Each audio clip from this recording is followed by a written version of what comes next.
Então a primeira pergunta, o sola escritura é somente a Bíblia, literalmente? Se é só a Bíblia, então eu vou jogar fora todos os comentários bíblicos. O que eu faço dos pareceres teológicos? Qual o papel de Lutero, de Zwinglio, de Wesley, de Calvino, de Roger Williams, de Seymour, nesse sola escritura? Porque aí nós temos uma questão, por exemplo, quando eu leio um entendimento calvinista da Bíblia, até que ponto eu posso dizer que eu estou sendo sola escritura? Será que eu estou sendo sola escritura ou eu estou concordando com a interpretação calvinista da escritura? Quando eu digo que eu sou pentecostal, eu estou sendo sola escritura ou eu estou concordando com a interpretação de Seymour, pioneiro lá da Azusa Street, sobre o dom de línguas que está na Sagrada Escritura? Tá certo? Porque, como eu falei, uma leitura calvinista do dom de línguas é diferente, uma interpretação calvinista do dom de línguas, ou mesmo uma interpretação luterana do dom de línguas, é diferente de uma interpretação pentecostal do dom de línguas. Então a pergunta que eu tenho que fazer é, até que ponto o sola escritura dispensa a interpretação de outra pessoa que não está na Bíblia Sagrada? Eu digo isso porque uma das coisas que são muito ditas é, vocês adventistas interpretam a Bíblia através de Ellen White é o filtro. Calma, não é bem assim. Mas não adianta, pra quem está com rancor, sempre vai falar que a gente está defendendo Ellen White, tudo através de Ellen White. Só que eu quero que você raciocine um pouco nessa questão que eu coloquei. Muitos seguidores de diferentes igrejas protestantes, até que ponto o sola escritura dele não seria mais correto ser denominado de eu concordo com o entendimento desse teólogo a partir do que ele leu, do que ele chama sola escritura. Porque sola escritura, pelo sola escritura, vamos jogar fora as institutas de Calvino. Vamos jogar fora os textos, os comentários sobre os Salmos de Martim Lutero. Vamos jogar fora Agostinho. E Lutero até usou Agostinho muitas vezes. Olha que interessante. Lutero, um dos paladinos aí do movimento sola escritura, ele usou Agostinho como base para a sua compreensão de justificação pela fé em Paulo. Então, veja bem, Lutero leu Paulo, mas ele foi altamente influenciado pela teologia agostiniana, porque antes da sua mudança de vida, Lutero era um monge agostiniano. Então, até que ponto o sola escritura dispensa a interpretação de uma outra pessoa, que é um líder, por exemplo? É só isso que eu queria que vocês ponderassem. O Calvino também, quando leu lá da predestinação, ele se inspirou em Paulo e muita coisa também em Agostinho, que você tem uma predestinação em Santo Agostinho de Hipona também. Então a questão é essa, qual é o papel de um líder, de um teólogo na interpretação da Bíblia Sagrada? Eu vou tentar parecer católico para vocês. A Igreja Católica argumenta contra o lado protestante justamente isso. Vocês dizem de sola escritura, mas se não tiver a igreja para interpretar a escritura para o leigo, ele vai distorcer. É o que a Igreja Católica fala. E quando os protestantes dizem, não precisamos da igreja para interpretar, eles falam, não, então por que vocês falam de teologia luterana, teologia calvinista, teologia wesleyana? É porque vocês precisavam de um teólogo dessas igrejas para interpretar e dizer para vocês o que Paulo estava dizendo. Aí vocês concordam com a interpretação daquele teólogo e batem no peito falando assim, nós somos sola escritura. Quem discordar disso aqui não é sola escritura. E o outro teólogo que deu diferente. Agora, é lógico que isso aqui, dito sem critério, isso que eu acabei de falar, pode ser levado a uma distorção também que qualquer coisa vale. Não, Pedro deixou bem claro que no fim dos tempos viriam falsos mestres com heresias diabólicas, que a gente deveria ficar atento contra isso. Jesus falou contra os falsos mestres. Então existe sim uma salvaguarda que devemos ter do que significa a Bíblia Sagrada e a doutrina bíblica. Mas disso eu vou falar mais à frente, tá bem? Outra questão que a gente tem que colocar aqui quando estamos trabalhando com sola escritura é tentar deixar bem claro o que são usos e costumes de uma igreja. Porque o uso e costume é necessariamente escriturístico ou, como o próprio nome diz, é um uso e costume. Então, vou dar exemplo para vocês. A Igreja Deus e Amor. Eu não sei como está hoje, mas durante um tempo, no manual da Igreja Deus e Amor, os homens não podiam usar um paletó que tivesse aquele risco, aquela abertura atrás. Sabe? E havia a recomendação ali, se você comprar um paletó, você tem que costurar aquilo ali.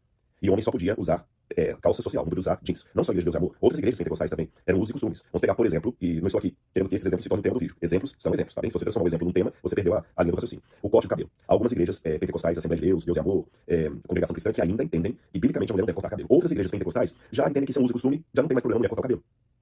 A questão também do uso de paletó e gravata no púlpito. Algumas igrejas usam, outras não. Até que ponto isso é uma doutrina, sola escritura, ou é um uso e costume? E eu vejo que às vezes na mente dos irmãos está tudo num pacote só, como se o uso e costume fosse uma doutrina.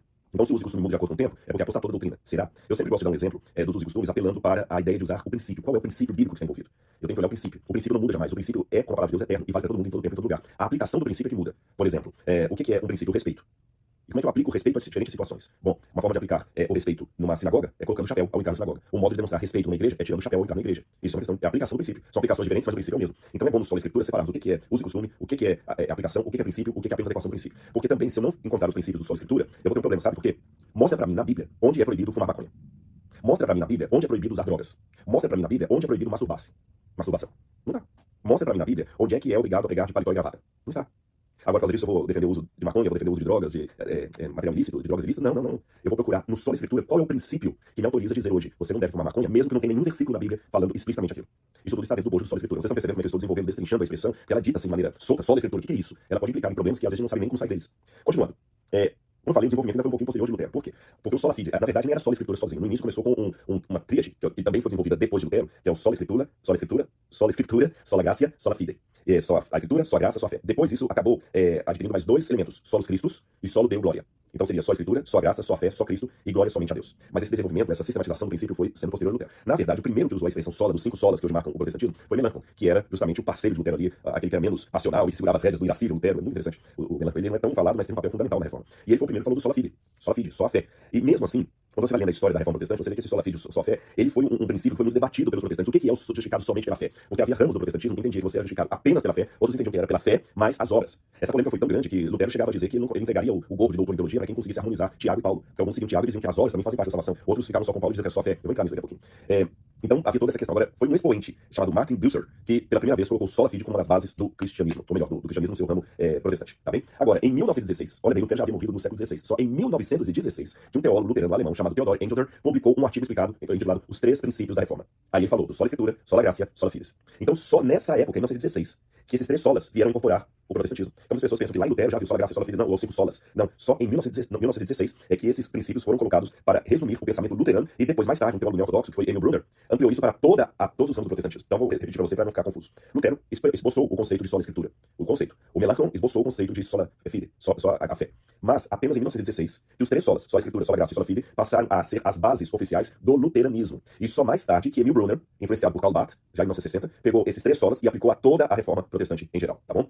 Aí depois, olha que interessante, em 1965, mais ou menos contemporâneo a Emil Brunner, que um teólogo católico, ironia das ironias, Johann Baptist Metz, um teólogo católico de 1965, que ele, para sistematizar o que os protestantes diziam, ele esboçou pela primeira vez os cinco solas. Sola fide, sola gratia, sola escritura, solos Christus, sola deo gloria.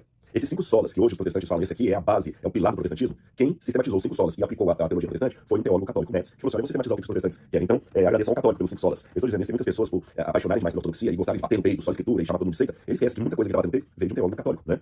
Agora, o sola escritura, hoje, já está sendo questionado por alguns teólogos também, por causa das implicações que eu já apresentei no início. Então, sola escritura significa que eu posso abdicar dos comentários bíblicos. Até que ponto eu estou sendo sola escritura se eu estou interpretando a Bíblia com os olhos de Wesley? Até que ponto eu estou sendo sola escritura se eu estou interpretando a Bíblia com os olhos do teólogo fulano de tal?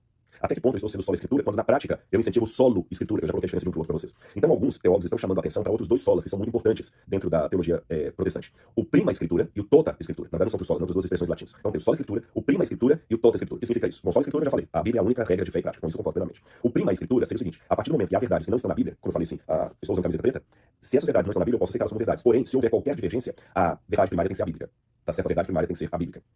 E o toda a escritura seria justamente aquele princípio de você olhar a Bíblia como um todo. E aqui eu chamo a sua atenção para aquilo que nós destacamos em teologia como hermenêutica, a interpretação da Bíblia Sagrada. Toda a escritura. Eu vou dar uma passagem para vocês. Atos capítulo 20, versículo 27, diz assim, ó. É Paulo que está falando aqui. Atos 20, verso 27. Quando Paulo expõe a sua defesa, ele diz assim: porque jamais deixei de anunciar todo o plano de Deus.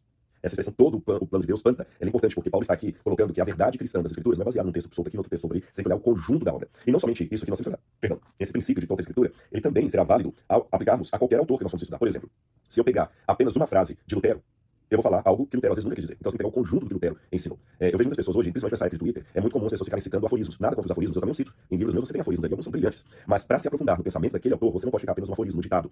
Por exemplo, Nietzsche. Porque Nietzsche diz Deus morreu. Olha que heresia, que blasfêmia e tudo. Você não está entendendo o que o Nietzsche quis dizer quando ele falou Deus morreu. Então só falar, como disse Nietzsche, Deus morreu, isso é verdade, mas é perigoso. Não estou defendendo Nietzsche, não. Eu estou querendo dizer que muitas vezes você pega a frase fora da obra do autor e dá uma interpretação que o autor nunca quis dar. Então é importante nós olharmos o aspecto global daquilo ali. Não apenas uma frase isolada. Olha, isso aqui ele falou errado. Olha a Bíblia. Isso aqui que ele falou, olha o conjunto da obra dele. E mesmo a Bíblia. Olha, esse perigo de pegar uma frase isolada de alguém e falar, ele é herege porque ele falou isso aqui.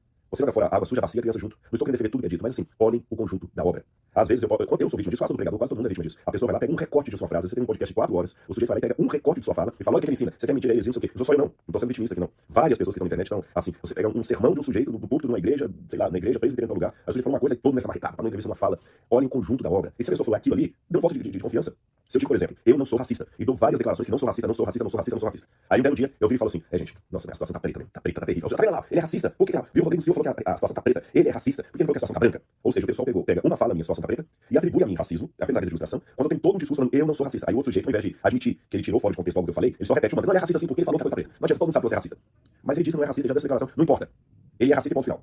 A pessoa se torna juíza. E você pensa que isso que muitos usam para atacar teólogos, religiões, a minha pessoa, qualquer coisa, não é usado também contra a Bíblia? Claro! Bom, meus queridos irmãos, eu navego numa sociedade secularizada, eu converso com ateus, agnósticos, alguns amigáveis, outros agressivos. E eles afirmam com todas as letras que a Bíblia é misógina, que a Bíblia é racista, que a Bíblia é xenofóbica, que a Bíblia é homofóbica. E por mais que você mostre a Bíblia, que a Bíblia é misógina, por mais que você fale, gente, a Bíblia não é misógina. Já fiz vídeos inteiros aqui mostrando que Deus valoriza a mulher, mas o sujeito vai lá e pega só aquela passagem que Paulo fala assim, que as mulheres ficam caladas na igreja. Porque o marido é o cabeça da mulher. Mas tá vendo, a Bíblia é misógina? Não é, mas nós vamos explicar esse texto bíblico aqui e quer dizer isso. Não é misoginia. Na época, olha o conjunto da Bíblia. A Bíblia valoriza a mulher aqui. O sujeito ignora o todo, só pega aquela frasezinha, a Bíblia é misógina, acabou.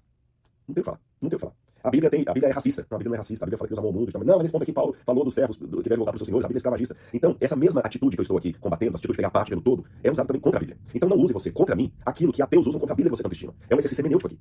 E ao avaliar a Bíblia Sagrada, não fique também pegando só pontinhos aqui e acolá para sustentar uma doutrina, porque senão sabe o que pode acontecer? Eu vou fazer um exercício ao contrário aqui. Eu vou, justamente, para a guisa de ilustração, fazer uma hermenêutica errônea, aquela que não olha o toda a Escritura e fica só no sola Escritura, ponto final. Percebeu? Eu não estou negando sola escritura. Eu só estou dizendo que o sola escritura tem que ter uma vírgula depois dele, e não ponto final. É sola escritura, sola graça, sola filho, sola Cristo, sola Deus glória, prima escritura e toda a escritura. Se eu não pegar todos esses itens e ficar só com sola escritura, porque eu sou sola escritura, você vai dissociar de Deus. Posso provar isso aqui? Tá bom. Vou ficar só com sola escritura e não com toda a escritura, tá bem? Olha bem, a lei salva. Você vai responder para mim, não, de jeito nenhum, a lei não salva. Eu concordo com você. Eu estou de acordo com a teologia luterana de que nós somos salvos pela graça, mediante a fé, a lei não tem poder salvador. Isso aqui é a minha crença, é o meu pilar. Eu não sou salvo pelos mandamentos. Então, sábado, você fala que salvo. A lei não salva. Ficou claro? Não precisa desenhar, né? A lei não salva. Mas se eu for só a escritura, ponto final, como é que você me explica essa passagem de Mateus capítulo 19, versículo 17? Mateus capítulo 19, versículo 17. Mateus 19, verso 17. Jesus, vou ler o 16 também. Eis que alguém aproximando-se de Jesus e perguntou, mestre, que farei de bom para alcançar a vida eterna? Jesus respondeu, por que você me pergunta a respeito do que é bom? Bom só existe um. Mas, se você quer entrar na vida, guarde os mandamentos. E aí? Só a escritura. Então, se eu pegar esse versículo aqui e ficar só nele, eu vou dizer que eu tenho que guardar a lei, porque o que Deus falou. Se você é Jesus, não foi nem Paulo, nem Tiago, nem João, foi Jesus que falou. Se você quer entrar na vida, guarde os mandamentos. Ponto.